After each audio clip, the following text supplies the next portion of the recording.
Oh, apologies, everybody, for the late start today. My fault.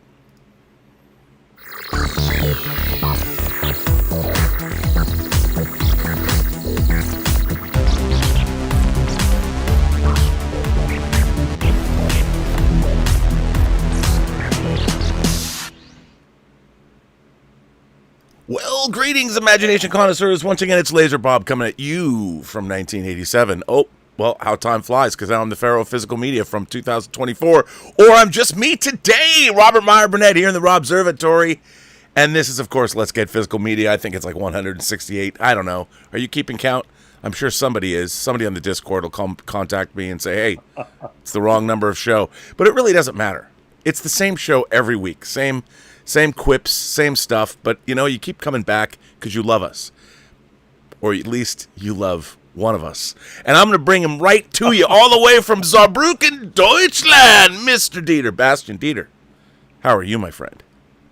I'm feeling great, and I say, greetings, imagination connoisseurs. Welcome to the Let's Get Physical Media, to the B&B Motel, where Rob and I have a folie à deux for you prepared. Oh, no, Perhaps. Do we? I hope so, Rob. And, of course, I hope everybody has done the pre-order for the Deadpool Wolverine Steelbook. And, Rob, is the price on Amazon America really correct with $65? That's insane. What can I say? It probably is. I haven't even looked. Do I ever look at prices on discs? No. Yeah, but 65, Rob, for the Steelbook is... Dude, it's highway robbery is what it is. Yeah. Highway robbery. And not besides good. Europe, I always had a good laugh with you and your bean grower, But Rob, this week I got scammed too for the first time. No. Yes, Rob. What happened? I ordered something that I stumbled across. I ordered it. I was very, very excited, perhaps to have it for this show. And then it came, and it is a little bit different than your story, Rob. Because the packaging was an Amazon package. So it was not changed. The label did not change. And when I took it out of the package, on the outside, it was the article. On the outside.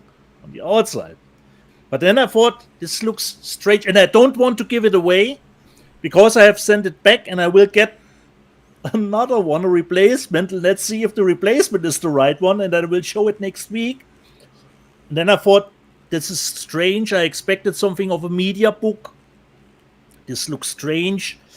And then I peeled the cover slightly off, Rob, and there was a PlayStation packaging to see, for some membership, online membership.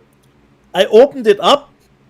I could open it up, but of course there was no disc inside, but some newspapers, to give it some weight. So unlike yours, the article at least looked like that what you ordered, And it came in the package from Amazon. There was no shenanigans considering the package. So I was really, what the hell?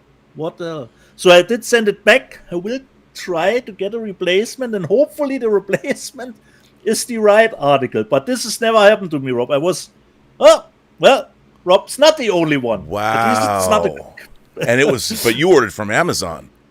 Yeah, exactly, Rob. Exactly. Shenanigans. And the package was from Amazon. There was no change with the label.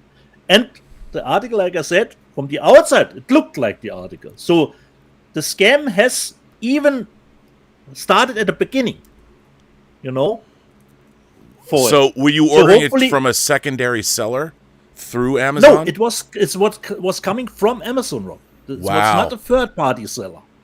It was coming from Amazon. So fingers crossed the replacement will be the right title, and I can show it next week what I actually ordered and did not get last week, which I actually can have a reason why that could be. But hopefully next week I can show it. But I pre-ordered, of course. The floodgates have opened for Deadpool and Wolverine, the Steelbooks, normal 4K.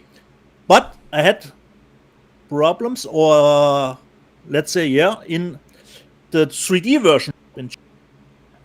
I don't know if they are sold out already. They say they can't ship outside the location, or if they are not just up yet. I have no idea.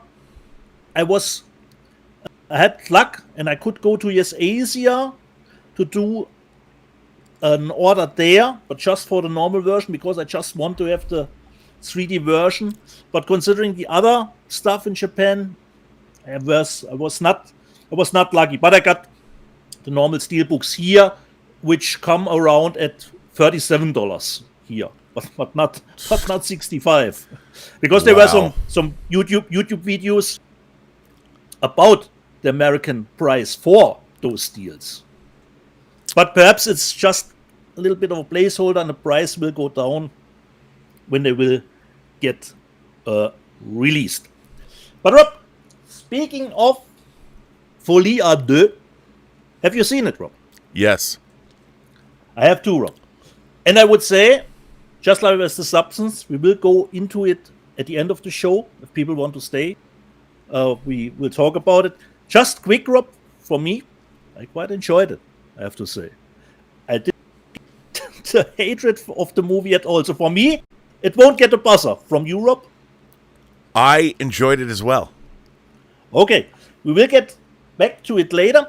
The only thing, Rob... Well, we are going to talk about it right away, because there's box office numbers to talk about. Yeah, so that's correct, Rob. The only thing that I wanted to say, Rob, I found a great comment on Dan Murrell's spoiler review of Joker. Wait, where do I have it? Which for me, in one sentence, actually sums up the movie pretty good. The story, I interject that, the story of the movie reflects exactly what is happening to the movie. People wanted their Joker, but they got Arthur Fleck. You know? So the people are rioting, I didn't get Joker, shouting to the clouds. Well, that's kind of why I think that, like what I've been saying is people just, they didn't get what they wanted.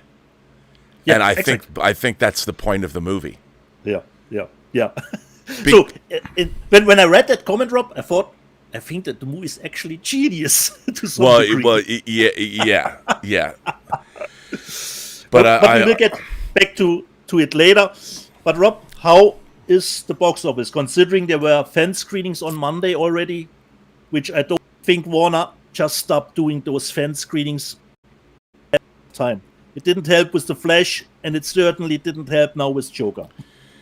Well, here's we gotta start. We'll start with domestic and go to international. Yeah, of course. Here, Anthony D'Alessandro is reporting Yeah. on the box office, domestic box office. Here's the headline: No one is laughing now. Joker Folie à Deux falls down with $39 to $40 million opening. How the sequel went sideways. This isn't a box office marketplace problem. This is a creative development problem, declared one movie marketing vet this weekend over at Warner Brothers' bold swing with a foul, which Joker Folie à Deux, which at a production cost of $190 million net is coming in way below forecasts at $39 million, steeper than the $47 million which was spotted by the town yesterday. Warner is reporting $40 million this morning. Others see it lower. Amazingly, the studio's overseas $80 million projection held up with what's coming in at $81.1 million. So it has a total worldwide opening of $121.1 million, not $140 million. If anyone was betting on Joker Folie à Deux being a winning tentpole in their fantasy box office league a year out, well, sorry, you just lost a ton of cash. This sequel, based on a DC Comics character, is one of the lowest sequel openings in memory to a major franchise film based on a comic book. It's certainly lower than that of the start of Marvel Studios' bomb last year, The Marvels, and that was $46.1 million. More people saw Marvels at 3.3 million admissions in its opening weekend versus Joker 2's 2.5 million. Interestingly enough, it's not the lowest opening for a DC movie on record. That goes to the Josh Brolin Western Jonah Hex, with 5.3 million. Clearly, no one wanted to see Joker 2, although I know one person who did, who actually enjoyed it, especially when compared to the October record domestic start at 2019 to the first film of 96.2 million. Boy, that's that opening compared to that first opening is bad. Yeah. The only nice thing you can say about Joker 2's opening here is that when it comes to movie musicals, its stateside start is bigger than the entire domestic gross of Cats. Man, people are just piling on. Yeah. If there ever was a sign about the Yeah. if ever there was a sign of about the nervousness of this movie ahead of the opening, it was in its stars Joaquin Phoenix and Lady Gaga doing a very limited amount of press on the red carpet at the LA premiere. Not to mention they arrived at the after party at the Sunset Tower last Monday and then got the hell out of there. No point in lingering if you know a hurricane is coming. Yeah. The failure. Oh, listen to this. I got to give it up for Anthony. The failure of Joker 2 is as clear as an azure sky of deepest summer. That is a line from A Clockwork Orange. Anthony, bravo, sir. Bravo. No fan of the original movie wanted to see a musical sequel, Mr. Phillips. Period. There isn't enough lipstick to put on this Joker to indicate that it's any kind of a win. The original fans of the film, which, let's face it, are fanboys and men because they bought tickets at 60%, kicked this clown to the street with a D cinema score and a half star on post-track. Anyone feeling Megalopolis deja vu from last weekend, you're not imagining things. That movie received a D+ cinema score.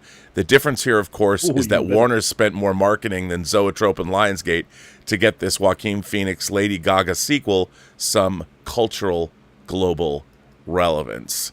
And I'll give you the rest of the box office. Oh, this is just So at least but it's doing way better internationally, actually. Yeah, way better. So Joker is number one still, obviously, at 40 million. The Wild Robot is number two with 63 million. Beetlejuice still chugging along for Warner Brothers. It's made 265 million domestic. Transformers 1, which is underperforming, which is too bad because I hear it's great, 47.2 million. Speak No Evil has made 32.5 million, which is good for them. Sam and Colby, Legends of Paranormal, I don't even know what that movie is, made 2 million. White Bird made 1.3. Deadpool and Wolverine still chugging along, 633.8 million. The Substance is up to a total of 9.7 million, and Megalopolis, 6.48 million. So there you go for the domestic box office. And then, go ahead. Yeah, Rob, did you have time to see Megalopolis? I did. Here's the thing. Your take, Rob? I like them both. Oh, okay. Okay. I mean, here's the thing.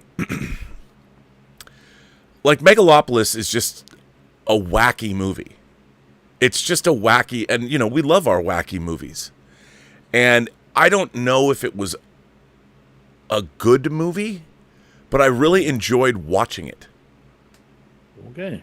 But, I mean, I thoroughly enjoyed the experience of seeing that film. And what I think is really interesting, and I don't, you know, we've had two movies that were released one week, one after another. We had Megalopolis, now we have Joker 2. You can't blame the studio or you can't blame agenda-based filmmaking or anything like that. You had two big swings from two big directors making, I think, exactly the films that they wanted to make. One was self-financed, the other was a studio movie. But I do like the fact that we live in a world where these movies exist. Because it's certainly, I can't, I mean, it's from a business standpoint, not good. You know, you don't want a movie like Joker was made for 65 million and it made over $1 billion. It was one of the most profitable studio movies in history. And this, a sequel to it, isn't even going to make, I don't know what it's going to wind up. I mean, maybe internationally if it maybe. And it cost $200 million, which was a mistake. I mean, taking such a big swing. I mean, obviously the money's up on the screen. I mean, sort of, I guess, but I wouldn't have spent $200 million on that movie. Yeah. Especially Rob, when people are saying the cash grab, here's an axiom from Europe. If you want to do a cash grab, don't spend 4 times the budget of the first one. Because especially in horror franchises, we know that actually the budget sometimes gets less considering the sequels than the first. So a cash grab, probably not. Considering Joker. I mean, here's the thing, like you pointed out, I think the reason that the movie, especially our crowd, you know, people, genre people, fanboys, whatever, the movie is such, it's such an anti, I mean, it's not about our Joker. Anyway, it's, like you said, it's about Arthur Fleck. But I thought its message was amazing, and it fit right in with the first film. You know, I mean, from the messaging of the movie, I thought was very relevant and very of today, and it fit right in, and I totally understand what the filmmakers are going for, and they succeeded in doing what they wanted to do. It's not like I went and watched a movie that was poorly made. You know, it was a movie that was not at all what the core audience wanted. Which I thought was fascinating. There was only, actually, we can talk about it without spoiling the movie. I went in, I think, really good calibrated considering the movie. I know, okay, will be musical, but I don't actually think I would mark it as a musical considering the running time and the musical numbers amount to, I would say, half an hour max. Right. Max. So for me, call it a musical, not really. And I get what people are saying. The musical numbers are not advancing the story itself. I get it. But for me, I was really, actually what I was getting from, I will have a core drama and stuff.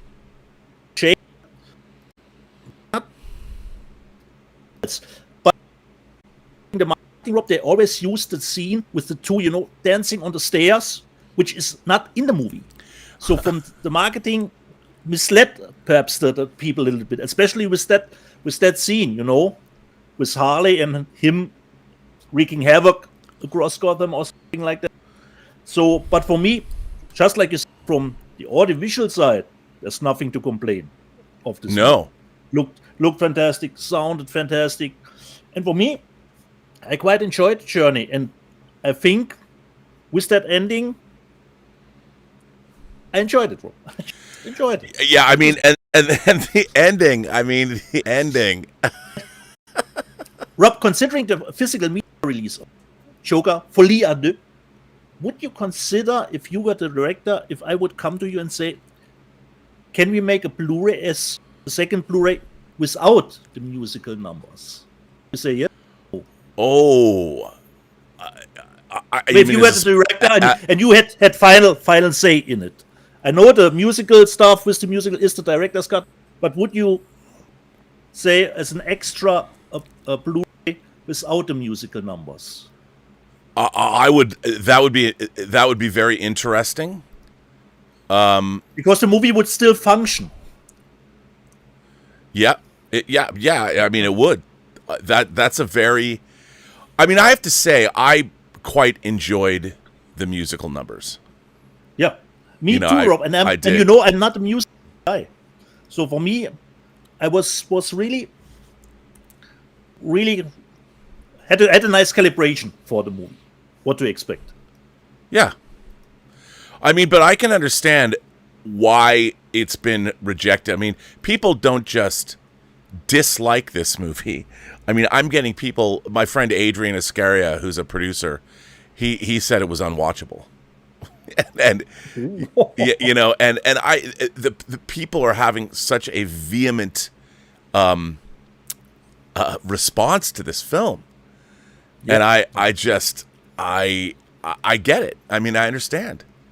It's not what they wanted. No. Just quick, Rob. People saying I have audio problems. Is everything okay? It's clipping a little bit. It sounded like it did. It's clipping. Yeah, okay. It's going in and out. Yeah, it's fine now. Level out again. So for me, Rob, no buzzer for Joker. Folie à deux. Like it. Already pre-ordered. Yeah, I mean, it's look, people are going to be talking about this movie for a long time to come, and I think it's going to be one of those movies where when people have some distance from it, that they might revisit it at some point. A new revaluation of it, perhaps at some point. Yeah, I hope so. I mean, yeah, I hope so too. So, where do we go from here? Where do we go? I don't know. Oh, well, I got something for you. Yeah. I know everybody has been wondering, and just to alleviate everybody and to tell them that.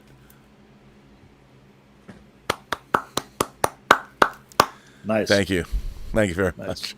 And I do have another one of these coming because I needed a backup. In case I didn't get this from one place, I had to order it from another place. Because this, as everyone knows, the Second Sight Hitcher was one of my most eagerly awaited releases of the year. So here it is. I haven't even opened it up yet, but can't wait. Gonna watch it. So this came from Amazon or Diabolic? Yeah, Amazon. Diabolic. I ordered from Diabolic too. Yeah. So. Yes, sir.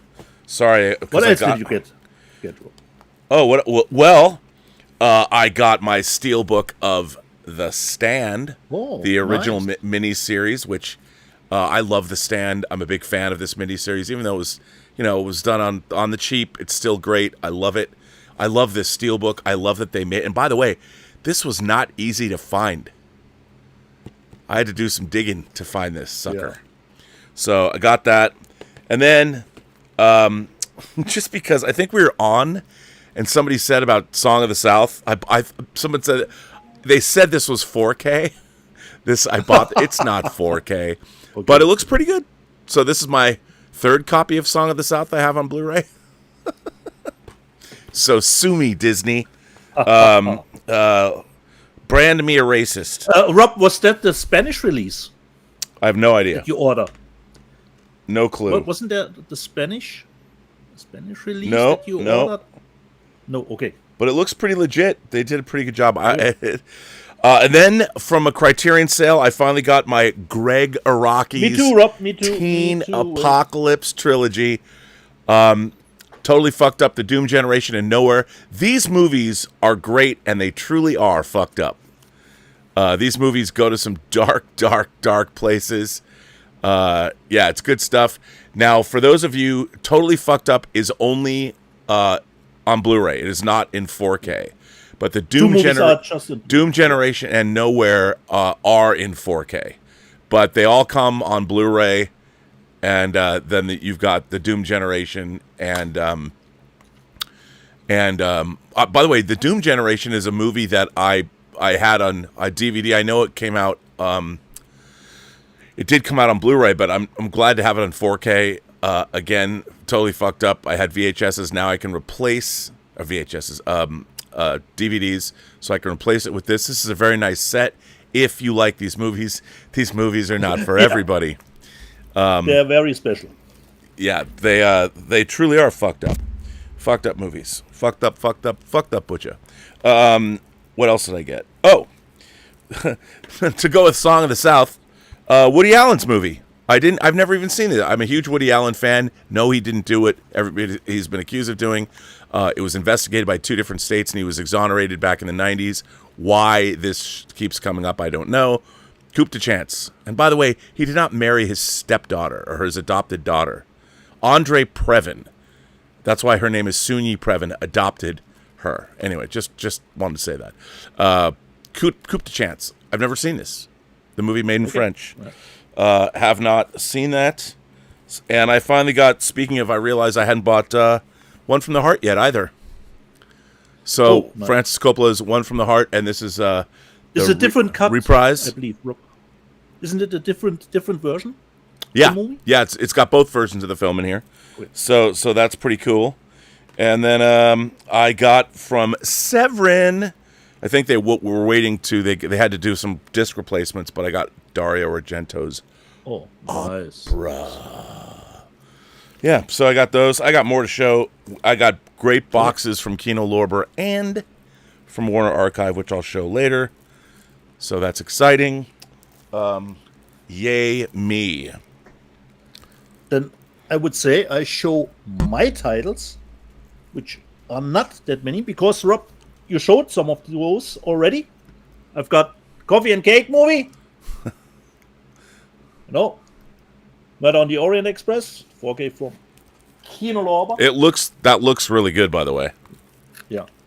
Then Rob showed it already. My Kingdom of the Planet of the Apes steelbook. But here comes the kicker, Rob.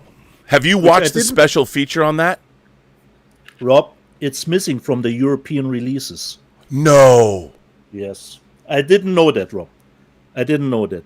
I have to buy the American version to get the inside the lens, I think it's called. It's actually not on the international release, Rob. Why? I have no idea. And then I thought, Rob, okay, I will only get the Blu-ray, the US Blu-ray of the movie, just to have the feature. But the single Blu-ray, Rob, doesn't feature it as well. So it's only on the 4K version, on the US 4K versions. Wow. Is it? And it's only on the Blu-ray of those 4K versions. So I was looking on the bonus extras, and I thought, okay, where is this inside the lens? I thought perhaps Easter egg. No. Is the cursor flipping around? No, Rob. It's actually missing from the European release. Why? I have no idea. That is very disappointing to hear. Yeah. I was thinking perhaps too many audio tracks, but the American version has multiple audio tracks too, so that couldn't be it.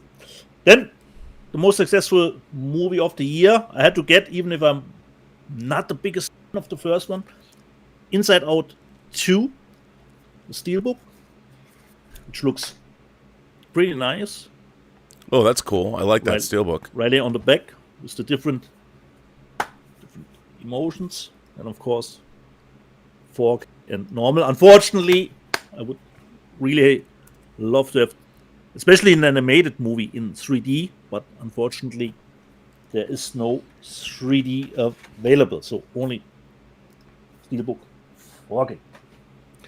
Then, really looking forward to checking this one out in 4K. Haven't seen it in a long time, and I have it, Rob, on HD DVD. I've got the Stardust steelbook. Oh, you know what? I got that too. Okay. Did I show that already? No, Rob. I don't think so. I did get that though. Maybe I just didn't. Nice. I forgot to show. It's great. Inside, I don't know if it's in every release.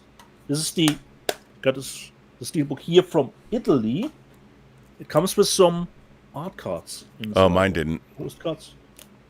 But this seems to be a little bit Italian specific. No, you see, really thick, sticking together. Shiny, Rob, shiny. Nice. Those are nice. Wait there. 3 more.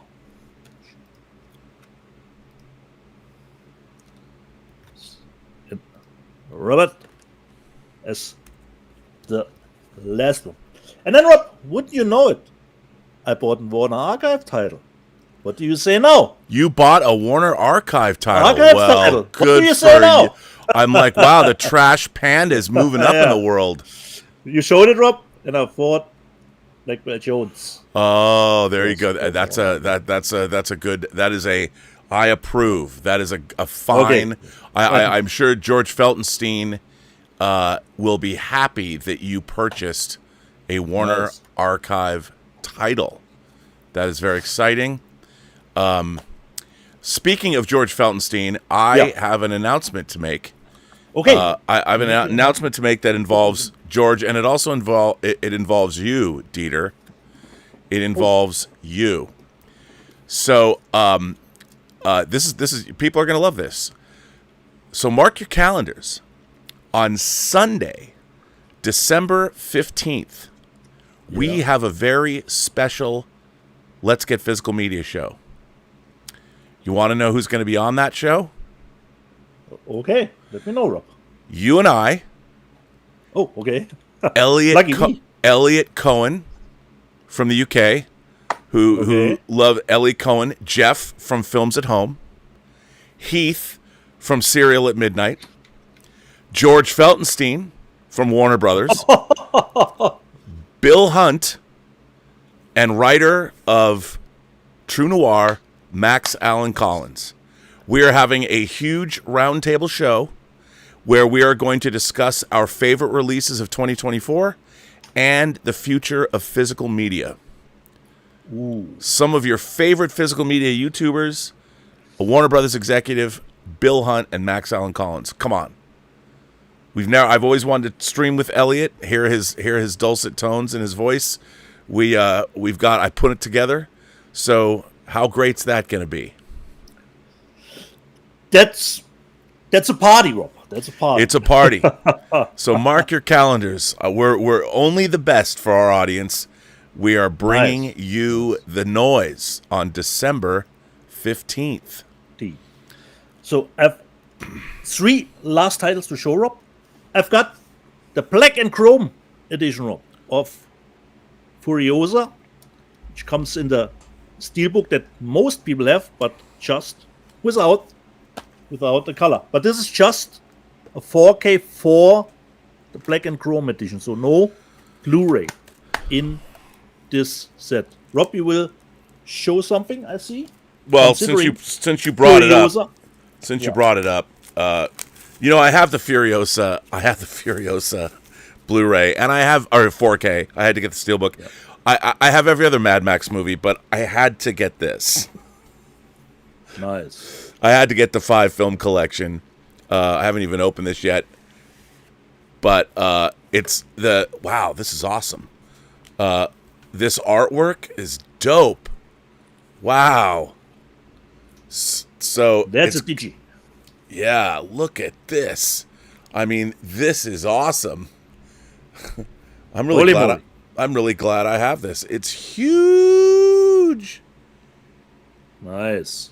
And it fastens together with magnets. See, why can't Warner Brothers take as much time and be as cool with most of their releases as this is? I mean, they put a lot of thought into this, and why can't they do that with everything? Did you see the box art for 7? No, Rob. I have not. It's just black and says 7 on it. That's it. Okay. I mean, they could have wasn't that the cover of the old New Line Platinum DVD? Was it? Release? I mean, I had the laser disc. I think it just said 7 on the back of the Platinum. How disappointing! And by the way, here's my Stardust Steelbook, which I got. There it is. Nice. And but I don't think it has art cards in it. Now I want to open it and see. Yeah. Yeah. So, but Warner Brothers, this Mad Max box set's dope. Why can't you do more of that domestically? And I don't know if anyone picked it up, but especially since the titles are already available, so it's not a new release. No. But Stardust. First of all, I love Stardust. I had to get this. What a great movie. Yeah. No art cards for me, buddy. Yeah, Damn it. Okay. No art cards for me. The last 2 titles this week, I've got Unlawful Entry, Ray Liotta. Oh yeah, I like that movie. Kurt Russell from the UK. Just Amoray, nothing special to it. And one cat in the back for this week. I didn't get around to it. Korean movie. Looks like a cool action thriller up. It's just called Decibel. Which is, of course, is always a top issue considering our audio equipment. how much decibel we can put on it. So it did get a reversible cover artwork, so we can get rid of the rating decibel. But I have not seen it.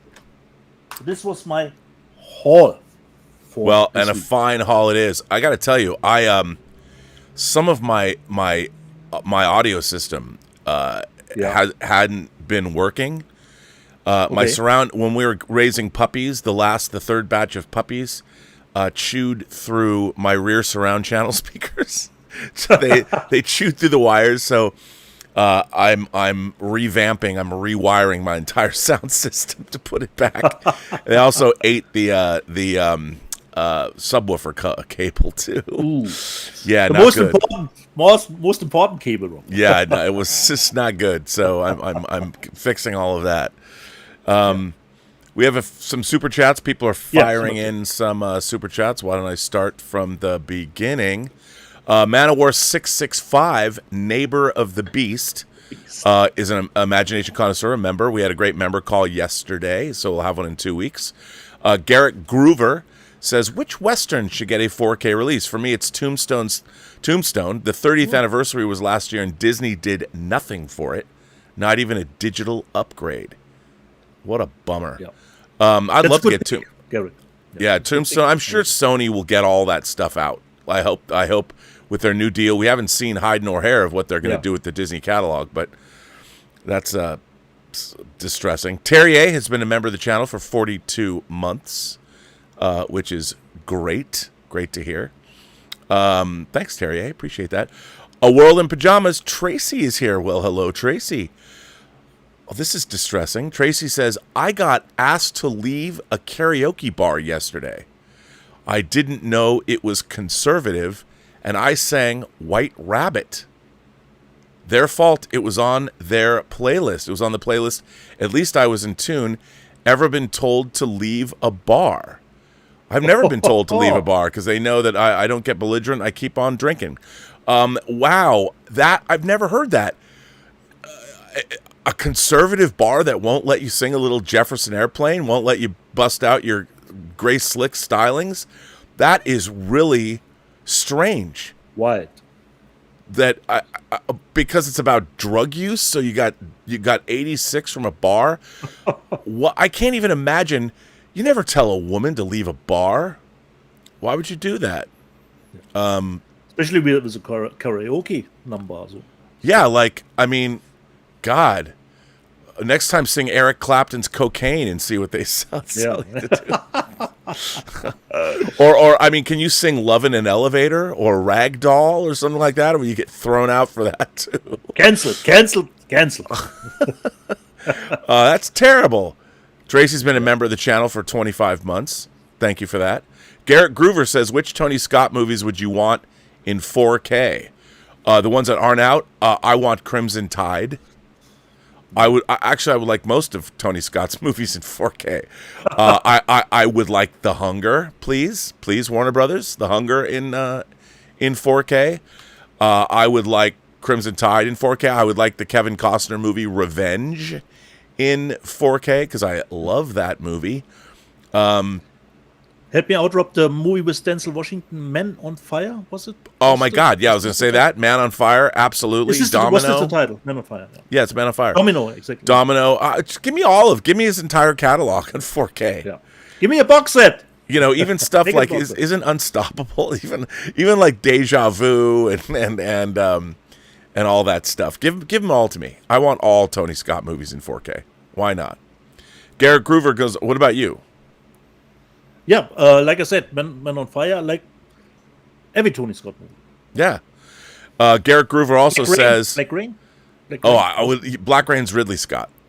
But I would like that in 4K too. Yeah. Why not? Make it a Scott box. Women of the 80s are looking at shoes. It's the second place they're looking. I love Black Rain. Black Rain is the best. I don't care what anyone says. I love Black Rain. Including you and I, about 40 million. I love that movie. Kate Capshaw's radiant in it. Michael Douglas, even though he's got a bad perm, I don't care.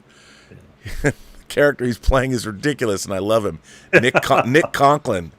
Come on. It's got a great Hans Zimmer score. What's not to love? Come on. Give us Black Rain, but it's Paramount. They probably won't get around to it. Who knows what they'll do. But give me Black Rain. Garrett Groover goes on to say, which remake are you more interested in? Barbarella with Sydney Sweeney or The Running Man with Glenn Powell? Both are being directed by Edgar Wright. Well, here's the thing about The Running Man. I don't consider it a remake. I consider it another adaptation of the source material because the Richard Dawson Schwarzenegger movie bared strikingly little resemblance to the novel that Stephen King wrote under the pen name Richard Bachman. Yeah. So I think Edgar Wright would make a much better film. I mean, I like The Running Man. It's such a product of the time, but the book was incredible, and I don't know if they can end the book the way, or end the movie the way the book ends, because it might be a little controversial for people. But I'm definitely looking forward to that. And Barbarella with Sydney Sweeney, as long as she gets into that orgasmatron and, and she's topless and in zero gravity, what's not to love? Bring them on. Both. both movies. But both movies are done by Edgar Wright. Didn't know that. Yeah. I mean, I don't know if I'm dubious as to whether or not Barbarella is going to get made. But Okay. It'd be interesting. I don't know how. I mean, obviously, Barbarella again is patently ridiculous. Although I'd like to get that in 4K. Oh, wait, I have it in 4K. You have it in 4K. I have Barbarella in 4K. Yeah. What am I thinking? You're a happy camper with the 4K. Yeah, I've got the art box and everything. Yeah. See, when you forget what you can't when you start wondering about, wow, I'd love to get that in 4K, and then you realize it is in 4K. Thank you, Arrow. Exactly. So, yes, I already have that because now I'm an idiot. Hitchhiker 42 says, "Hail, Bob Iger must be annoyed." Bob Iger must be annoyed as he buys Indiana Jones and can't watch it on Disney Plus as it was pulled to distribution issues. Best reason for physical media ever. Yeah, so the first four Indiana Jones movies are no longer on Disney Plus. I haven't delved into why. I would assume it had something to do with Paramount. But didn't they bought Lucasfilm? Yeah, they did, but the Paramount released those movies, and they were made at Paramount. So I don't know how that works. But anyway, Justin Toner says, "Hey guys, as I shared with Rob yesterday on the members hangout call, this week I picked up 4Ks of Dune Part 2 and Beverly Hills Cop 2. There's a Tony Scott movie in 4K, along with Albert Pune's Mean Guns Blu-ray, a guilty pleasure. That's nice." Garrett Groover says, "You have all the money in the world to restore a TV show in 4K. Which one do you pick?" I pick Tales from the Crypt. I would pick Star Trek Deep Space Nine. Yep. What about you? A TV show.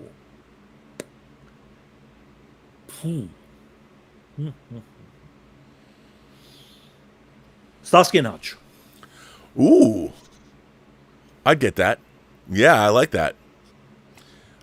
Good call. 5 Dot Toast gifted 5 Burnettwork memberships. That was very nice. 5 Dot Toast. Tom Jr. Jackson says, "Sorry I haven't been around much. I haven't been feeling well, but I will survive." Well, first you were afraid, you were petrified. And my choice for karaoke is a lounge version of My Neck, My Back. A lounge version, I would pay to see you sing that as well. So, yes, I would. Thomas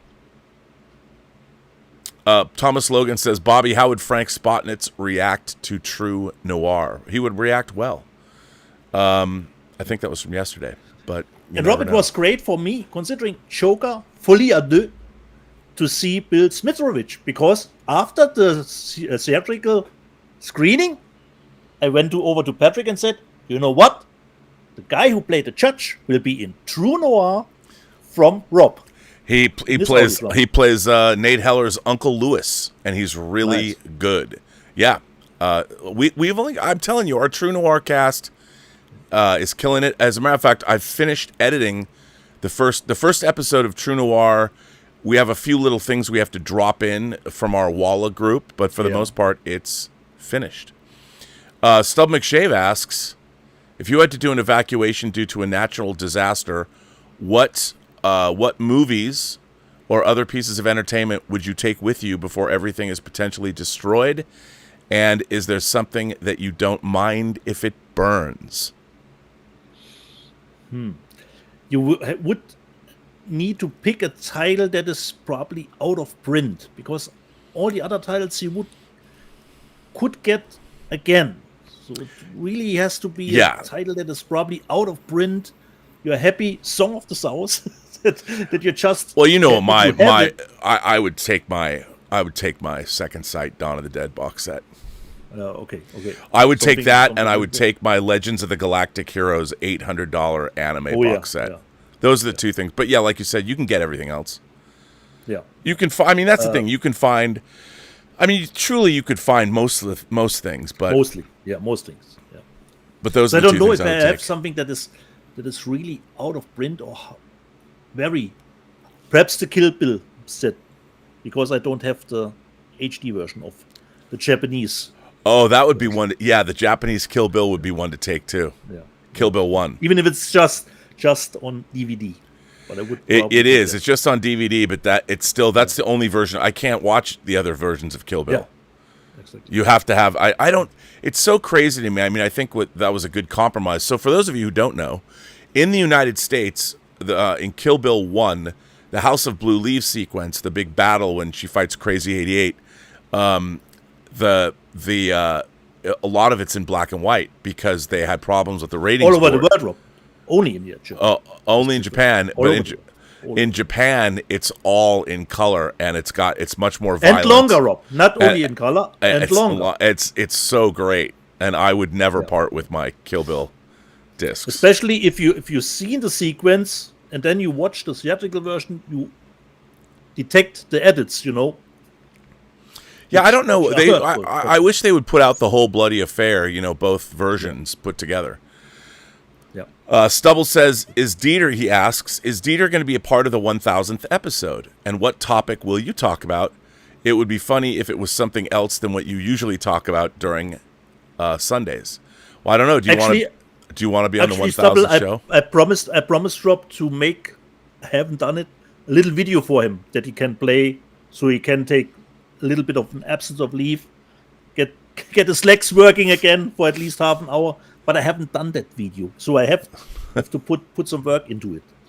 Well, if you want to, you can. People can write me at rmburnett1701 at gmail.com and put in your headline or in the subject heading Robservations 1000, and I'm booking people. It's going to be I'm going to talk to you, Imagination Connoisseurs, for 16. It's going to be a 16-hour show. I'll have to break it up at the 12th hour because you can only do 12 hours on YouTube. Then you have to start again, which I will do. And I think it's only in 8 shows. I think my next show is number 293. Or it's 293.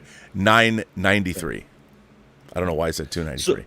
So Stubble, I don't think I will be there live, but perhaps with a little bit of a video segment for it. Yeah.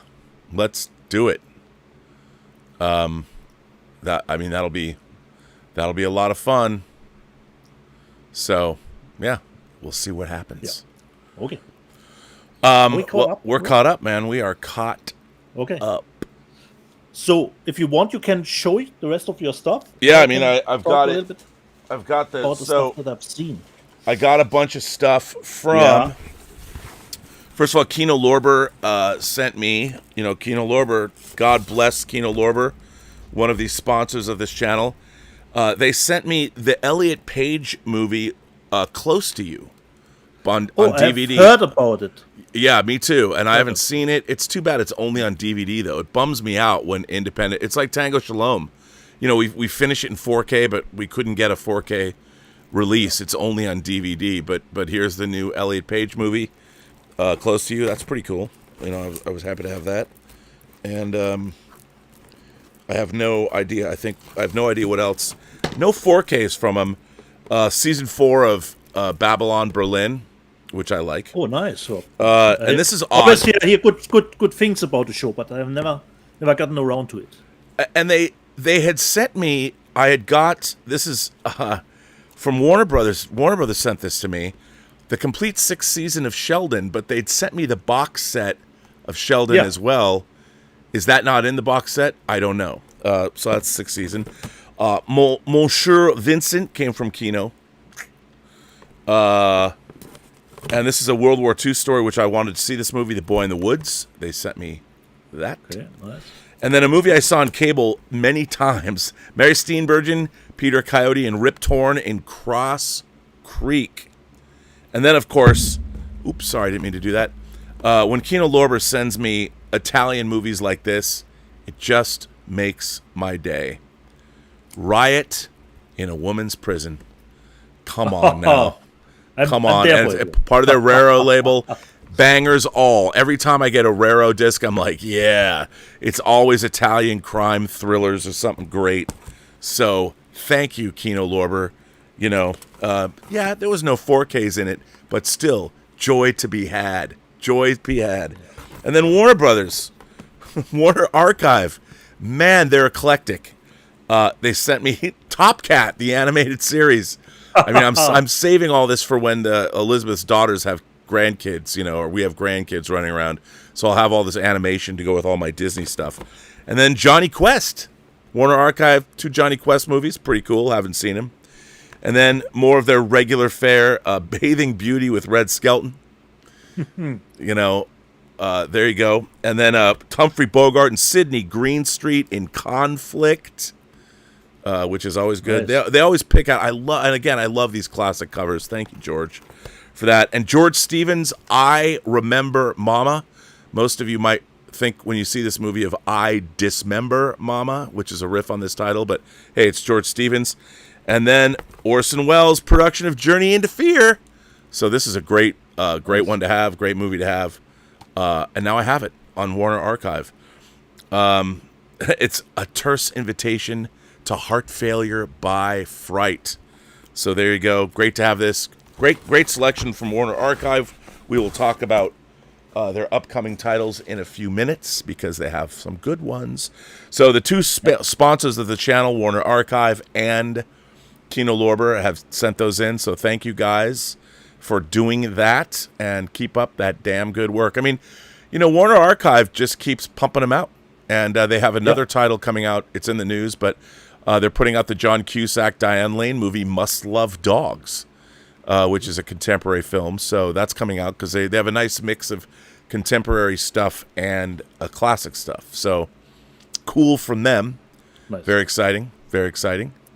So, yeah, bring it on. Bring it on. On my front, Rob, considering stuff that I watched digital, I caught up with Strange Darling, Rob. And what did you think? I loved the movie, even if everybody said, go in blind, don't read anything about it. And I did go in blind, but if everyone says, go in blind, then you will immediately start to think, okay, what is the speciality of the movie? You know, Rob, you think, what is the speciality? And I caught it. So I caught it a little earlier. Oh. What it was, especially since they prolonged it through not telling the story linear. But nevertheless, I had a great time. Looked fantastic, the movie.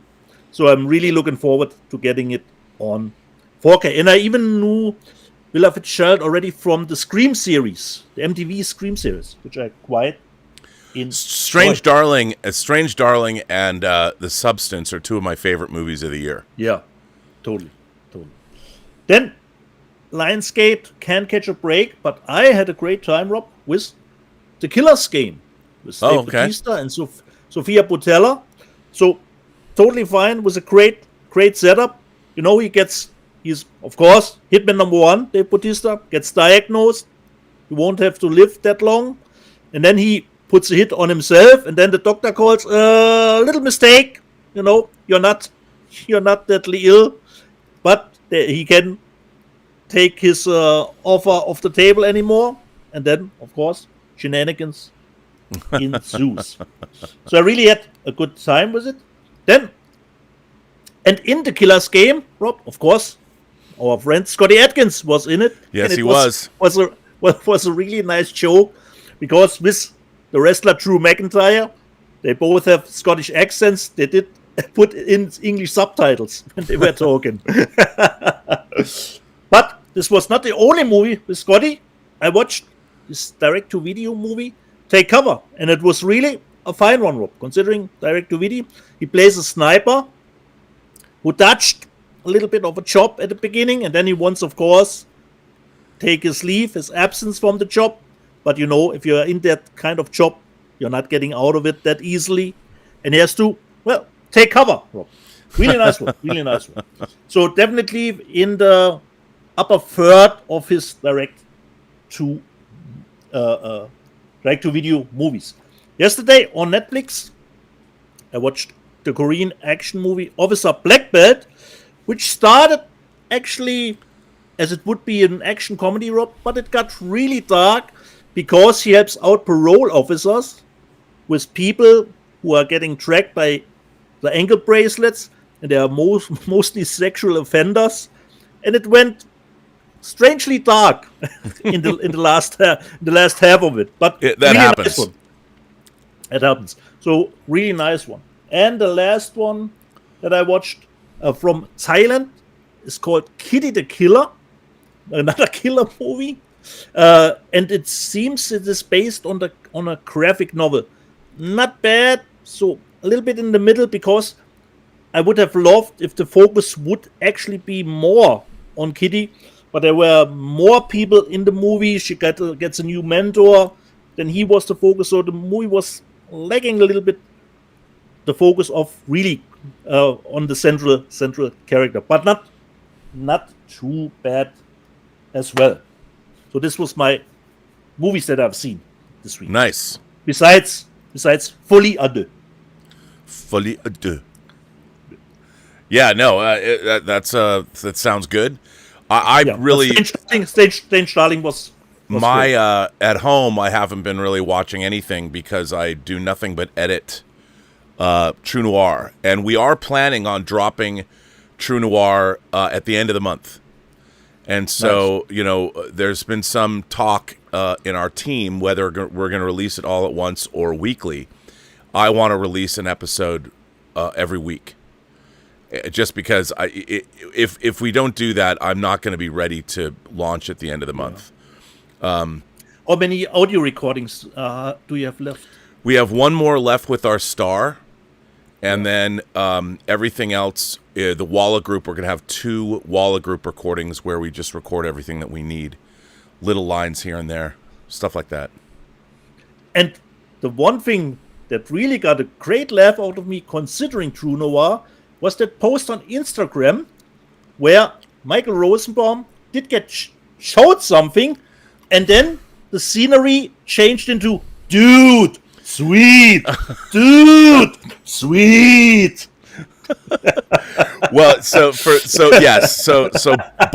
Bartos, our poster artist, Bartos, who began, this was the first poster that he created for us. But Bartos contacted me just out of the blue. I did not know Bartos. Contacted me out of the blue and asked if he could do some work for us. And so he's been doing killer posters. He made a great poster of Michael Rosenbaum as Nathan Heller, as our main character. And I told him that I would film Michael, if he gave me his permission, when he saw the poster of himself for the first time. So I did put it up on my Instagram, and he loved it. Because, for his podcast, the Inside of You podcast, he has great taste. He has all these signed horror one-sheets from the 80s. He's got stuff like Evil Dead and John Carpenter's The Thing and stuff. So he's a poster guy. So, I wanted him to be suitably impressed with himself. I can't tell you how much fun that we've had together. Max Allen Collins is always there when we record him. So he can chime in and offer any insight, which has been invaluable to me because it's only made the performance better. And there are nuances about Chicago and the time that I just don't necessarily know. So it's been a really terrific collaboration. I can't wait for everybody to hear it. It's just been a phenomenal experience. And it's if I fuck up, I've got no one to blame. I have no one to blame but myself. Okay. But I'm having a great time doing it. I can't wait to mix it. I can't wait for people to hear it. I just had to think about the scene of Dude, Where's My Car? Because totally. about Dude, this sweet. morning. Dude, yeah. And when Michael saw it, the dude, sweet, the dude. It's good. Do you want to go into the news section, or do you have still stuff to show? No, I don't have anything more to show. I showed a lot. I didn't think I had much to show, but me neither. So if you want, you can. I have to tell you, Dieter, the last couple of months of 2024 are going to be very expensive. Ooh. Very expensive. There is so much great stuff coming out. I talked about Warner Archive. Here's some of their upcoming releases. Warner Archive is putting out Joan Crawford and John Garfield in Humor-esque. So that's a great title. What a great cover, too, Little Joan. I mean, why can't we get Mommy Dearest in 4K? I know George Feltenstein and I would love that. Maybe one day. They've also got the animated series, Wait Till Your Father Gets Home. I used to watch this when I was a kid. So they're putting that out, which is great. I love that they're doing these kind of obscure animated titles that have kind of been forgotten. The great compilation film, That's Entertainment. Always great. This has always been a staple of home video. I own the first That's Entertainment on VHS when it first came out. So that's cool. And as I mentioned, Warner Archive is also putting out, I love when they dig deep into the Warner Brothers catalog, Must Love Dogs, again with Diane Lane and John Cusack. The rom-com, I liked it. I like that movie. It's cool that they're putting it out. They're also putting out, this might be my favorite release that Warner Archive has put out all year. The complete Thin Man series. I love the Thin Man movies. And for them to put out look at that cover too. What a great cover. The Thin Man movies. I love these movies. Like kind of the original Heart to Heart, in a way. I can't wait to get these. So that's very cool that they're putting it out. What a great box set. Can't wait to get that. And then they're putting out again the Collector's Choice Volume 4, I think. Is this Volume 4? Yeah, it is Volume 4 for Looney Tunes. These are essential. Again, who doesn't love Looney Tunes? And to get them all put together this way is fantastic and fun. And now Shout Factory, bro. Shout Factory and Shout Select and Scream Factory are coming out with some bangers, starting with The Holdovers in 4K. Didn't this just come out on Blu-ray? I mean, yeah, but in 4K in the UK. Right. So get 4K in the UK. So we're getting it. I love this movie. Can't wait to get that in 4K. And then, of course, Ron Howard's Far and Away with Tom Cruise and Nicole Kidman. You're a carker, Shannon. A carker. I love this movie. I don't care what anyone says. I love it.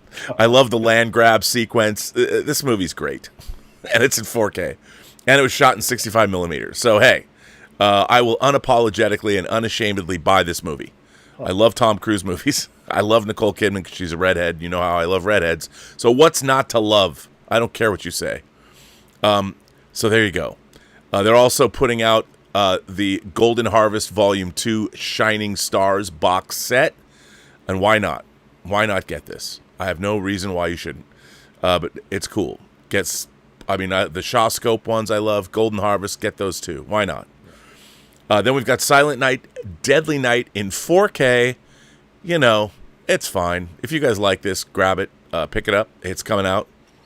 Ted, I will get this. I love the first Ted. I hate the second Ted, but I love the first Ted. I will buy this in 4K, and I love it. What can I tell you? I just love it. And then complete the trilogy, Riddick in 4K. We got Chronicles of Riddick. I mean, now we're getting. I think all three of them have come out from different companies, but okay. Riddick, I mean, they licensed this, obviously, but hey, love getting it, love having it. You knew it was coming. Of course, the fourth movie, Furion, is coming, so I can't wait to get that. So, hey, there you go. Rock and Roll High School in 4K. Rock, and roll high school. Yes, I will buy this. Love this movie. Why not? Then we have Winnie the Pooh, Blood and Honey 2. I will not be buying this. For those completists out there. It's actually not that bad, Rob. Come on, dude. I hated the first one. I'm not buying this one. I have never seen the first one, Rob. I'll immediately jump to the better one. Okay, all right. I only heard, Rob, the second one was better, and then I said, okay, I jumped the shark. I did purchase the Cat in the Bag, and I was pleasantly surprised considering the second one. Well, there you go. I'll leave it to you then. If you enjoy it, you should have it. Yeah. The Gift with Cate Blanchett in 4K. Oh, nice. Why not get that? Hey, I'll get it. Sure. Then we have The Dead Don't Hurt, the Western that Viggo Mortensen directed. I saw this in the theater. I really liked this movie a great deal. Nice. And yes, I will be buying it. The Faculty in 4K. Robert Rodriguez is The Faculty. What's not to love? Right? I love this movie. Why not? Buy it. Get it. And then, of course, this one's for you, Dieter. This one is for you. Okay. Great White, a concert film, live and already raw. Pre-ordered, Rob. Thank you, Rob. Already pre-ordered. I have it already pre-ordered. Of course you do. Because I was I'm still a big Great White fan, and it was just tragic what happened during that one concert. Do you know that about that story, Rob? No, what happened? They did a concert in, I think it was Rhode Island, and the fire broke out. 100 people died, Rob. Oh God. Yeah. Wow. It was totally tragic. Some pyros did go up at the ceiling, and the place did go up in flames. Oh man, I didn't know that. Yeah. Now, why'd you have to harsh my mellow, man? So much for my Sunday. Yeah, but I wanted to give you the little bit of a background story for. Great. Well, Second Sight has their definitive discs coming out. You've got Late Night with the Devil is coming from them, and the Blair Witch Project is coming from them. But they also have this new. Now, I have never seen this movie, Creep. It's Mark Duplass is in this movie, and apparently he plays a man who has terminal brain cancer up in the woods. He's living in a house in the woods, and he has a man come to document what he says he's making a tape for his son. So he has a videographer come, and apparently things do not go well. I watched the trailer for this. It looks really interesting. And, it's Second Sight. I'll just buy anything that they put out, because if I didn't, I would feel bad. Isn't there the Franca Potente movie, Rob, that's called Creep 2? There is, but that was in the early 2000s. Okay. Or 2006 or something, or 2004. Yeah. This is from 2014, I want to say. Okay. Or maybe it's the reverse. Maybe the Franca Potente one is from 2014, and this is from 2006. Okay. No, but I think it's the reverse. Again, I watched the trailer. You go Second Sight. Remember, if Second Sight was a girl, Second Sight would be Farrah Fawcett Majors from Logan's Run. That's right, people. This is the kind of wisdom you watch this show for. Now, this is something really interesting. Benson and Moorhead, who made Synchronic, and they are presenting. They have produced this. Things will be different. I did not know this movie existed until Friday when it dropped. So this is a time travel crime thriller. And it's right. Benson and Moorhead, I guess, are presenting it or produced it. Is it Michael Felker? Is it? I think it's his debut, maybe writing, directing debut. This has a lot of great. Sounds a little bit like a German name, Michael Felker. Yeah, I'm not sure. Maybe, but this looks really interesting. Apparently, I don't. It's got time travel in it, where these people are able to go into a house and then remove themselves from the time stream. I don't quite know what's going on. The trailer looks really intriguing. But going blind. Yeah, this dropped Friday. I think you can get it on video on demand, but I am dying to see this. Again, this is one of those things from an intellectual standpoint. When I saw the trailer, I'm like, oh, I have to see that. I have to see it. So, it looks like it. Not that it's anything like these movies, but it made me think of time crimes and it made me think of Looper and things like that. Bring it on! Can't wait. Looking forward to it. Imprint, two staples from my childhood, sitcoms from the '60s. The entire Bewitched, or is it the entire seasons 1 and 2? Is there more? Maybe there's more than seasons 1 and 2, but they're putting out Bewitched, and they're also putting out I Dream of Jeannie, the complete series. These were on heavy rotation when I was a kid. When I came home from school, there was a block of sitcoms from 3 o'clock to 6 o'clock, and I Dream of Jeannie and Bewitched were part of that, and I watched every episode. So there you go. If you like Bewitched and you like I Dream of Jeannie, hey, Imprint Television is putting them out. Now here's something. Lucio Fulci's famous The Beyond is coming out, get this, in a 6-disc definitive edition from Grindhouse Releasing. I've bought this movie so many times over the years. I saw this movie when it was released theatrically in the United States in a heavily edited version called 7 Doors of Death. But I will definitely be picking this up the last time that I will ever have to buy this movie. I am very much looking forward. Now. I know. But yes, bring it on. Lucio Fulci's The Beyond, one of the classic Italian horror films, the Star Wars of Italian horror, as it were. So why not? Very excited to get this. Yay us.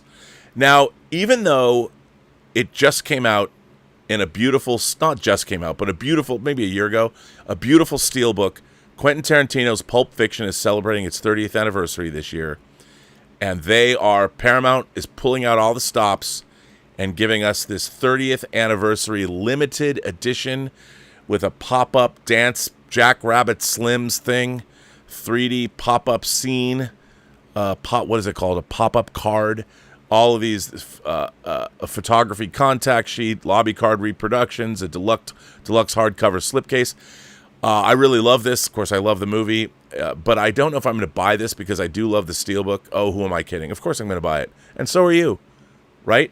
No, because I have the steelbook. The 4K is, I would think, the same transfer, so there's no new transfer. It is. Same transfer. Same transfer. So I have to say no. Oh, okay. Don't know what to tell you, but hey, double dipping, why not? At one point, it's enough with the double dipping, especially if there's new version or transfer. No. Yeah, and the steelbook is great, and the transfer, by the way, exactly, absolutely fantastic. Absolutely fantastic. The only thing, Rob, perhaps keep an eye out on it.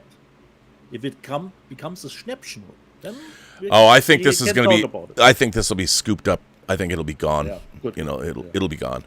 Then the giant spider invasion is coming. Hey, if you want it, it's in 4K. There it is. I don't know if I'll be picking it up, but amazing. Now, there has been talk, and I have no confirmation of this.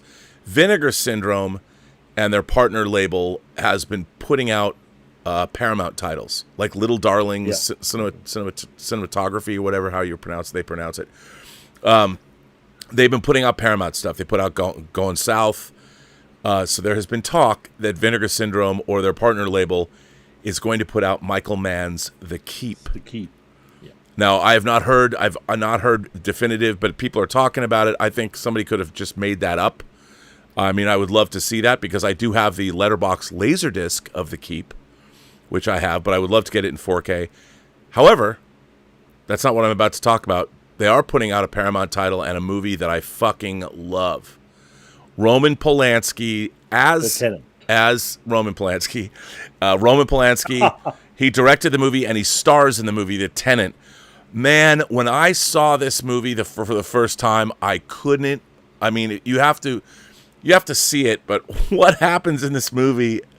Oh my God, it's so good. I love this movie so much, but it's got a cringeworthy ending. That wow, it is just not in a bad way. It's cringe, like, oh my God, really? I love this film, and I love that Vinegar Syndrome is putting this out. Thank you, Vinegar Syndrome. You fucking rule. And they're also putting out this. I don't know what this is. Mania. Look at this cover, dude. When life ends, the terror begins. I don't even know what this is about. But this cover, don't judge a movie by its cover. Well, except this one. I mean, I saw this cover and I'm like, click. Click. You know, give it to me. Yeah, this is also coming out from Vinegar Syndrome. I love Vinegar Syndrome. You know, I don't love all the things that they put out, but I love Vinegar Syndrome. They know their niche, Rob. They know their niche. I wish, though, hey, Vinegar Syndrome, Liquid Sky in 4K. That's all I'm saying. Make it happen. I love you guys. They're also putting out The Ghost Dance. Look at this cover. Come on. Don't know anything about it, but it's coming. And so is this. I think Mindbenders from the 80s. You know, again, I don't know anything about this, but I'll look it up, see if I might want to get it. And then here's another Vinegar Syndrome.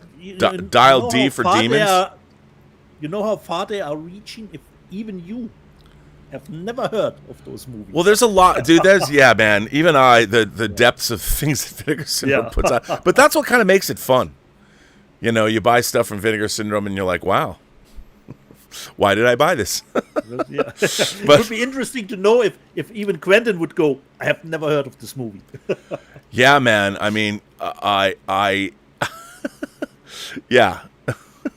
But Quentin would have heard of it because working in the video stores, you know, he probably knows. Dial D for Demons. I don't know what this is about. I don't know if this is Asian horror, but I'll look it up. Why not? Although yeah. There we go. Now, Sandpiper released a slate of what I would call bangers, movies I really, really want, beginning with The Pope of Greenwich Village with Eric Roberts and, of course, Mickey Rourke and Daryl Hannah. I saw this movie in the theater like 5 times. I love this movie. Love that Sandpiper Pictures is putting it out. Cannot wait to get this. This is a great slate. Sandpiper is also putting out Mulholland Falls. Not too interested in that. It was okay.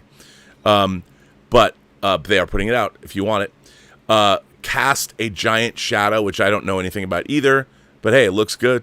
Why not? Kurt Russell, Senta Burger. There you go. But now we come down to The Land That Time Forgot. Dieter, this was the very first PG movie I ever saw in a movie theater. The Land That Time Forgot. I'm going to buy it for that reason. I haven't seen it since then. And then, of course... nostalgia factor. Totally. Then they're putting out Sleepaway Camp 3, Teenage Wasteland, and they're also putting out Sleepaway Camp 2, Unhappy Campers. So there you go. I don't know what's up with these covers, but they're putting them out. But here are 2 things that Sandpiper releasing in addition to Pope of Greenwich Village I'm really happy to get. Ralph Bakshi's Heavy Traffic. I don't know if this was rated X or R. Yeah. Again, love to have this on Blu-ray. This was a perennial favorite. The Fritz the Cat movies in Heavy Traffic I used to show all my friends because we knew they were forbidden fruit and we weren't supposed to be watching them because they were adult animated cartoons. But I can't wait to get this. And also Tim Hunter's River's Edge, a teen film about a teen who just kills his girlfriend. And he says sometimes you do shit and it's done. This is a very disturbing movie, but I really like it. It's one of Keanu Reeves' first, if not, it's not his first. It's very close to being his first role. Yeah. Crispin Glover is in this. Dennis Hopper is in this. Very disturbing movie. Dan Roebuck plays the guy who kills his girlfriend. Great performances all around. Can't wait to get this on Blu-ray. You go, Sandpiper releasing. So getting Pope of Greenwich Village and everything from them. I'm very excited and happy to be getting those things. River's Edge was never released on Blu-ray, Rob? I don't know. Maybe it was. Considering its status? Maybe. I don't know, Rob. I don't know. But I don't have it. It'd be great. So there we go. I'll get it. Here's our sales figures for the week. Inside Out 2 is number 1 for Blu-ray. Horizon, an American Saga. Nice to see Kevin Costner getting some vindication in the physical media market. Bringing Out the Dead, Martin Scorsese's movie. Kingdom of the Planet of the Apes, The Chronicles of Riddick, which is cool for Arrow. I love seeing Arrow. I love seeing boutique labels in the top 10. Furiosa, a Mad Max saga for Warner Brothers is number 7. Civil War, or 6. Civil War is number 7. Late Night with the Devil is 8. Reacher Season 2 is 9. And the Garfield movie is 10. And for 4K discs, we have Bringing Out the Dead is number 1. Chronicles of Riddick is number 2. Love seeing that. Horizon and American Saga Chapter 1 is number 3. So people like this movie. I mean, have you seen Horizon, Rob? I haven't. No, I haven't yet. Max Allen Collins said he really loved it, and I'm dying to see it. I've even bought it. I got to buy it. The Batman probably. It is on Max if you want to give it a first glance. Oh yeah, okay. I'll check it out. It's on Max. The Batman obviously getting that lift from the Penguin, which is so great. Have you watched Penguin yet? Not yet, Rob. I have to dive into it. It's really good. Furiosa, Beetlejuice, obviously from Beetlejuice, back in the top 10. Furiosa, Mad Max Saga at number 6. Kingdom of the Planet of the Apes at number 7. Wind River at number 8. Nice. Jaws at number 9. And Neil Jordan. Neil Marshall bringing out Neil Marshall's Doomsday, which looks great. It's a great 4K. Yeah. So that is all the news that is fit to print, my friend. Awesome. It's awesome. So if you want, Rob, you can take a break, and I take over with the live chat recap. Oh, I'll give you the live. I don't necessarily need a break, but take over the live chat, dude. It's actually a short one. Previously on Let's Get Physical Media, Paul and Brunotto says, nice buzzer. Yes, and there it is, Paul, the nice buzzer. And Bert Vedder says, Dieter has a camera operator now. Yeah, myself. Paul in Long Beach says, this should be featured with Dieter's extensive Hunger Games collection. What do you mean, Paul? The buzzer? And a performing artist. Wait a little minute here. Oh my God, my favorite actress, a drawn picture of Jennifer Lawrence. And since I have those ready to go, I can use it. And a performing artist, you and I park our shuttlecraft in the same shuttle bay. Justin Toner, Let's Get Physical Media on a Saturday. What is this world coming to? Stubby McShave, not surprised that Dieter have tissues by his computer. God damn it, Stubble. God damn it. Unbelievable.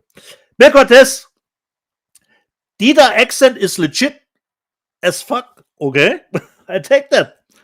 Miele, holy crap, I didn't know Schumacher directed 8mm. Yes, he did.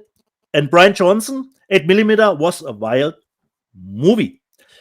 Manic Media, I missed the wait. We talked a little bit about drone shots. The Rob is not the biggest fan of them. Manic Media, I missed the weight of helicopter shots. Drones drift differently. Oh, hey, nice. Species 1571.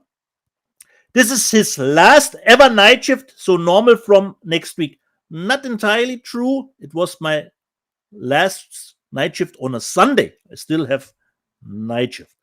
Gary Smith, how many haunted, considering he was, the context is the David Twohy movie Below, which will come out in 4K, which Rob said is one of the best haunted movies, considering a U-boat.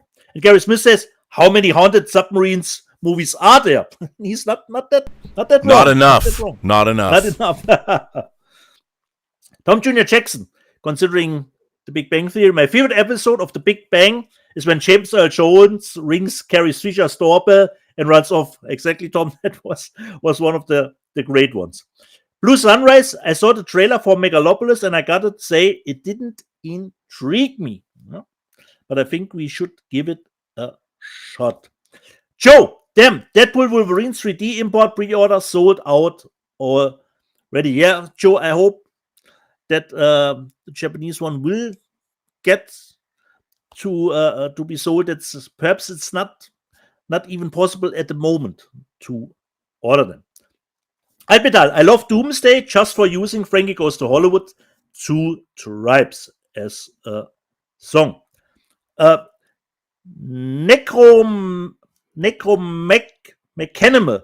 Anybody watching From? It's one of the best shows to watch week to week and theorize about it. Season 3 just started. I have not watched From yet. Rob, have you seen the show from Paramount? Yeah, I've only seen the first season. I thought it was really good. It was really intriguing. But if it's a third season and you were still speculating about it, it would drive me crazy. So a new, Happy, what was the show called? I forgot already about it. Your favorite gobbledygook show? Manifest. Manifest, exactly. Manifest. Oh, Manifest was not my favorite. It's just, it was a show that was designed. I mean, talk about gobbledygook. Everyone said like it was like Lost. Lost was really the king of gobbledygook shows. It started the gobbledygook trend. Right. But yeah, but From is good. From is good. Nice. Konrad Atterbeck. Why so few screenings of The Substance? It's such a great movie. Well, the multiplexes, they adjust. If a movie gets more attendance, they will play it more. So I think it's not drawing that big of a crowd, and it is very, very special, and certainly not a mainstream movie.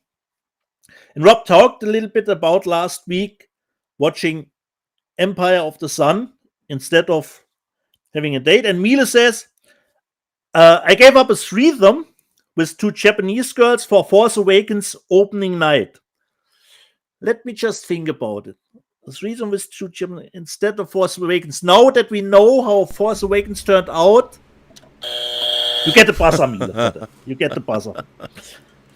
Lord Hoth, maybe considering Rob's story with Empire of the Sun. Lord Hoth, maybe she's listening now, Rob, and will super chat you for a rendezvous. Unfortunately, the super chat didn't came in. Gary Benjo Sandwich Worthington, a D, considering the rating from Deeds for Wolves. Yeah, I would say that's fitting. Blasian Asian says 200 million for Wolves. Yeah, and I will quote Grace Randolph here because she said on one of her streams that considering Apple, there is no back end for the actors, so they will get paid up front. That's what makes the movies so expensive, if she's correct on that. So they will not get a back deal for it. So if 1 million new subscribers go to Apple for Wolves, there will be no more money for the actors. So that's why those movies are that expensive. And Albert asked, I hope this was the right one, an eye for an eye. Is it a Hong Kong movie? Yes, Albert, this is a Hong Kong movie. And the man says that annoying large 16 certificate sticker, yes, it is annoying, but luckily sometimes you get reversible cover artwork and you don't have to see it, luckily. So, and Supken says Mellum is an awesome movie. Exactly, Mellum is an awesome movie. Let me just see. Did I forget something? Yeah, I forgot something. Stubble McShave helped me out and said, considering the movie I showed last week, Stockholm Bloodbath, he said Stockholm Bloodbath was a central event in Swedish history. Denmark and Sweden was in a union. Danish king betrayed Swedish nobility and killed them. It was a catalyst that led to a Swedish state. So Stubble informs us a little bit more about the history of the movie. Let me just see. I'm missing the context here. Okay. Valerian Winterdrake. Oh no, it's Sunday already. My weekend just started, considering we did our show Saturday last week. Indiana Check, $30 is ludicrous for digital. Exactly, because I see that with Wolverine, the price for digital was $30. Spidey Sense 72, Ryan Reynolds and Hugh Jackman commentary. No, unfortunately, not. But I think there's a different commentary track on the disc. Alpental, the title of the box, considering Rob showed it, I forgot the title. It was some Asian titles, history, with the fist and the spikes. Oh yeah, the three, the Chang. Yep. Yeah. history, something. And Alpenthal informs us the title of the box is BS, but the movies are great, at least Marco Polo and Boxer Rebellion, which are in this set. Star Wars Lego Rob, I'm watching a bit behind, but Deadpool and Wolverine was a miss for me too. Manic Mania. Possession is becoming the Evil Dead. How many times I've bought it. Victor Fontaine. Damn you, Dieter. Still waiting for my Hitcher 4K to arrive in the mail. You should have yours by now, considering there's another week down. And this one always popping up in the live chat every week. Secular Monk, Free Enterprise needs a 4K. I know. Tim Hen says, try telling Rob that. And Secular Monk says, hopefully this makes the live chat next week and we get to see him respond. Rob knows about this issue. Miele, Dieter, your country has the largest IMAX in the world. That is correct, but my IMAX go-to guy, the man from Miami, Thomas Logan, would say it's just, unfortunately, a Limax in Leonberg. It doesn't feature the 1:3 aspect ratio. It's just the normal 1:9 to 1. So it's actually what Thomas Logan would say, a Limax, even if it's the largest.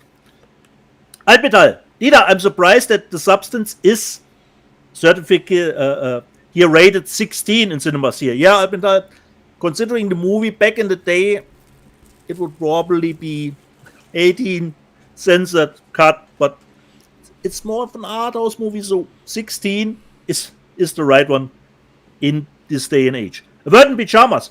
Dieter, one of my podcast episodes will be about a period of Earth history which we would consider monsters. Nice. Alpetal, I come to Saarbrücken and we go to the concert in the garage to get wasted. Okay, Alpetal, you can do that. A Word in Pyjamas. Rob, German beer is something else. It's not like what we get in the UK or USA. It's strong stuff. I think Dieter could surprise you. You might get drunk before him. I still don't think so, people. I still don't think so. And that was the live chat from last week. And the last one I opened it is not from the live chat. It's just what I think entails everything about Joker 2. The story reflects exactly what is happening to the movie. People wanted the Joker, but they got Arthur Fleck. This was the live chat from. A fine live chat it is. So that's good. Nice. I guess this brings us to the end. Do we have super chat? Yeah, I'll check. I don't think that we do. Oh no, Secular Monk says, "Happy birthday, Rob! Really looking forward to the next 2 months. Columbia Classics 5, Terminator, North by Northwest, African Queen, exciting times. Yes, I'm getting those. I'm getting them. They're coming to me. Nice. Also, The Third Man. So that's cool too. So Rob, do you still have time for the usual? Oh, sure. Yeah, show me what do we got? Okay, Squire Gothos. Got it. Okay, wait, I need some lights. First season episode. Okay. I need some lights and my counter. Good old classic counter. So, just see. Okay. What instrument did Trelane play to entertain his guests in the Gothic castle? The harpsichord. Correct. Trelane abducted several USS Enterprise crew members as a game. Who was Trelane? Who was Trelane? No, once again, Trelane abducted several USS Enterprise crew members as a game. Who was Trelane? What has that end question to do with the beginning of the question? I don't know what they're asking. I guess I'd have to go multiple choice. Do you choice. want multiple choice, Rob? Yeah. Multiple choice. Once again, the question was, Trelane abducted several USS Enterprise crew members as a game. Who was Trelane? A, one of the preservers. B, an optical illusion. Or C, a child of non-corporeal life forms. Okay, yeah, he's a child of non-corporeal life forms. Yeah, correct. I mean, who was Trelane? That's a weird. I would not have. Based on that question, I don't know what they're asking. Yeah, especially with the beginning, considering he abducted USS crew members, and then they're asking about himself. Strange. Who was Trelane? I mean, I was thinking of like after he abducted, like who was he? Like, strange. Third question. On what planet did Trelane hold several members of the USS Enterprise crew? On what planet? That's a good question. I need multiple choice on that one. A. Gothos. Oh, B, yeah, Gothos. Okay, yes. Oh, okay. I thought it was an actual... The episode's called The Squire of Gothos. I thought there was an actual... Okay, so yes, it is the planet Gothos. So. When was Trelane forced to release the Enterprise crew? When was Trelane forced to release? When his parents showed up? Correct, Rob. Correct. When his parents intervened. Is the answer here, Rob. The others multiple choice answers were when Kirk threatened to blow up his ship, when the organism intervened. Okay. Last one, Rob. Who provided the voice for Trelane's father? Who provided the voice for Trelane's father? James Doohan? Correct, Rob. You're right. That's it. Trivia. There you go. There you go. Not one buzzer. You're great. Well, it's been a fine show, Dietz. Yeah. So, even though it's late. Considering Joker Folie à deux, if people want to skip out a little bit, do you have a problem with the ending, Rob?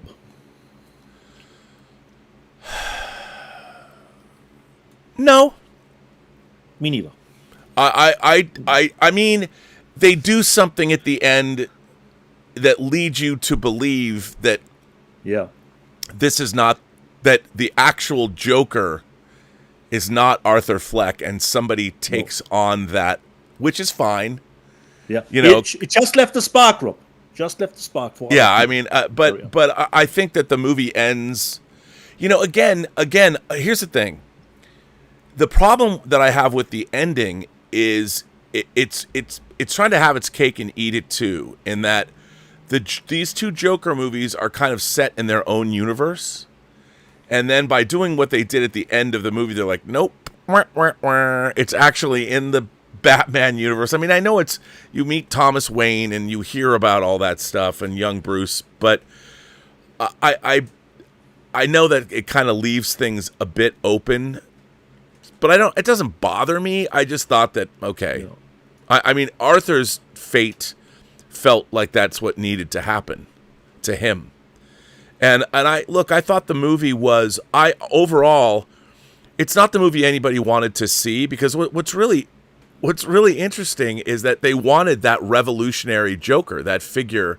Yeah. I mean, the idea that Harley Quinn would reject him because he's just not the thing that people love. They love the myth. They love the legend. And when you find out that I'm not that person, you know, I'm not that guy. I'm not the Joker that everybody loves. He was, and then I thought it was actually a very poignant message. Yeah. I mean, the way that it was all delivered. So I was thoroughly entertained by it, and I took it on its own terms. Yep. You know, it's a movie. And I was just happy that it's not the usual. Yes, he is sick. He has a split personality. That he took, you know, responsibility for his actions in the first movie. Yeah. Although that's not what anybody wanted. So no. No. But let's see how it will go down in history. But I didn't expect the hatred to be that big, especially since how the movie is shot, how it sounded. Top notch, oh yeah, I mean the technical. If you would say, or some people thought Phillips didn't want to do a sequel, well, then he put a lot of effort into it. Well, I mean, it's silly to say that because obviously there was a lot of care. It's interesting. It's just not the movie people wanted. Yeah. I don't think the movie's a bad movie. It's just not the movie people wanted it to be. No. subverting the expectations. Subverting the expectations, ja. Ja. So, in that end, also, jede Person, die du triffst, hat eine Geschichte zu erzählen, die du noch zu hören hast. Alles, was du tun musst, ist zuhören. Every person you meet has a story to tell that you have yet to hear. And all you have to do is listen. And I know for us Americans, ballots, some people have had ballots go out in the mail. I would encourage everybody, no matter who you're voting for, vote your heart, vote your conscience, but don't forget, vote in your local elections.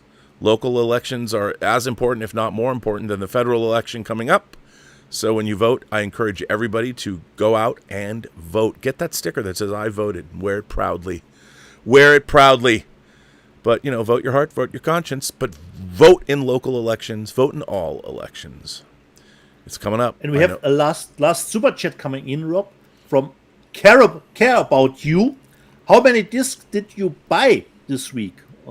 This week it was, let me just see, I think 9. It's a good question.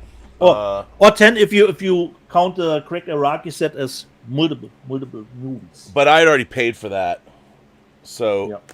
this week I bought... Yeah, paying is something a little bit different, and considering when the movies arrived, there is release. Yeah, I But mean... this week it was 10. Yeah, this week Around I 10. bought 1, 2, 3, 4, 5, 6, 7.